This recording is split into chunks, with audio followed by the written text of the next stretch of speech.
mudas de citros, material que é fornecido aos viveristas para a produção das mudas que são vendidas comercialmente. Ao meu lado está o pesquisador Osvino Koller, que vai nos mostrar todos os cuidados, desde a preparação de uma muda de citros até o plantio. Nesta área nós produzimos enxertos, que no caso de citros são chamados borbulhas, o tipo de enxerto. São ramos como este, dos quais nós removemos as folhas e entregamos este ramo para os viveristas, produtores de mudas comerciais. Um ramo deste tem, em média, 10 enxertos de qualidade adequada. Nós temos 3, 6, 9, 12, 13 enxertos neste ramo. O viverista recebe esse ramo e utiliza cada local onde tem uma folha, existe também uma gema, e retira daqui uma pequena parte com casca e lenho, com a qual ele faz o enxerto, e este enxerto é chamado tipo borbulha. Daí vem o nome, que essa unidade é uma borbulheira que produz borbulhas, produz enxertos para os viveristas. Zeca, nós vamos preparar a área aqui para plantar uma muda. Esse terreno já foi feita análise de solo, já foi corrigido, já recebeu calcário, recebeu fósforo, recebeu potássio, foi incorporado, gradeado, está pronto para se iniciar o procedimento de plantio. Já está marcado o local da cova com a estaca. Então agora nós vamos fazer a adubação de plantio com adubo orgânico. Zeca, pode espalhar num círculo de 1 metro em torno do local de plantio, em torno da estaca. Depois essa cama de aviário, bem curtida, será incorporada numa profundidade aproximada de 20 centímetros com pá de corte. Feita essa incorporação, a recomendação é que se aguarde 3 semanas até 1 mês para fazer o plantio, para que o esterco, caso não esteja bem curtido, reaja com o solo e não haja risco de queimar as raízes da plantinha nova.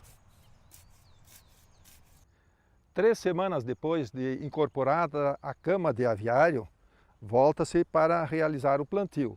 Então, o local da cova para plantio abre-se apenas o suficiente para plantar a muda. O local da cova é aqui. O tamanho suficiente para que se possa colocar a muda, o torrão da muda. Os viveiros comercializam as mudas cítricas com altura superior à que deve ser feita a formação da copa.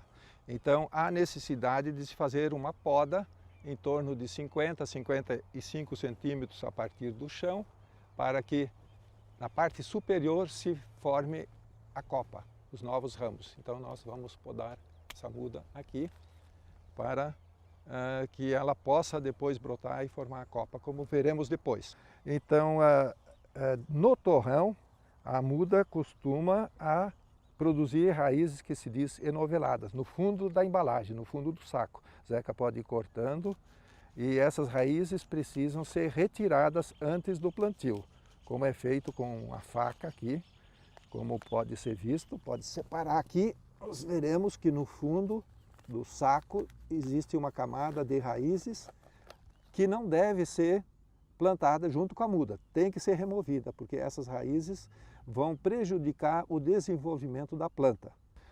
Remove-se o saco plástico, o resto da embalagem, coloca o torrão no local de plantio, faz-se o alinhamento, a localização onde deveria ficar. Então, vê-se que a localização é esta. E o torrão deve ser suspenso de tal forma que o colo da planta fique ao nível do solo, nunca mais fundo. Não se deve enterrar o porta-enxerto, parte da haste. Outro detalhe muito importante por ocasião do plantio é que se chegue terra e firme a terra em volta do torrão, desde baixo, desde o fundo, porque a terra solta não permite a passagem da umidade do solo e o torrão seca.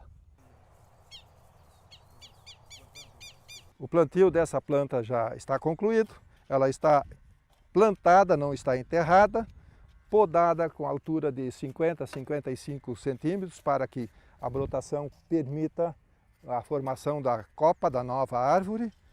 E se o terreno, a terra estivesse seca, não é o caso aqui, está bem úmida, bem molhada hoje, se estivesse seca, neste momento seria a hora de molhar com um balde de água para que toda a área do torrão e próxima fique bem úmida.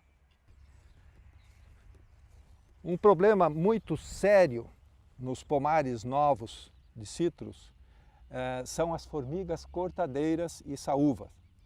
A planta nova, com brotação nova, é um excelente atrativo, as formigas gostam, para levar para os seus ninhos. Como a planta é pequena, são poucas folhas, em 1 ou 2 dias pode ser desfolhada totalmente. E a planta está formando raízes, está com pouca reserva, ela produziu os ramos novos, folhas novas, e as formigas retiram. Ao contrário das fruteiras de clima temperado, que armazenam grande reserva nos ramos, a planta cítrica tem pouca reserva. Então, após desfolhada, ela tem condições de brotar uma segunda vez. No entanto, se a formiga retornar, e isso costuma acontecer, e levar as folhas a segunda vez, cortar as folhas a segunda vez, a planta não tem mais reservas para voltar a brotar e morre. Então, o controle das formigas cortadeiras é de fundamental importância nos plantios novos de citros. 2 meses após o plantio, essa área aqui, uma faixa foi preparada com rotativa. Como o terreno está bem nutrido, bem adubado, o mato cresce bastante. Então, há necessidade de fazer esta capina, chama-se coroamento, de coroa em volta da planta, para que o mato não continue crescendo e possa, inclusive, chegar a abafar totalmente a planta. Então, esse cuidado é importante. E quando a planta é nova, também ainda não se recomenda usar herbicida, porque ela, como planta nova, é muito sensível e vai se intoxicar e não vai desenvolver adequadamente. Então, no primeiro ano, inclusive segundo ano, recomenda-se que essa limpeza, essa capina,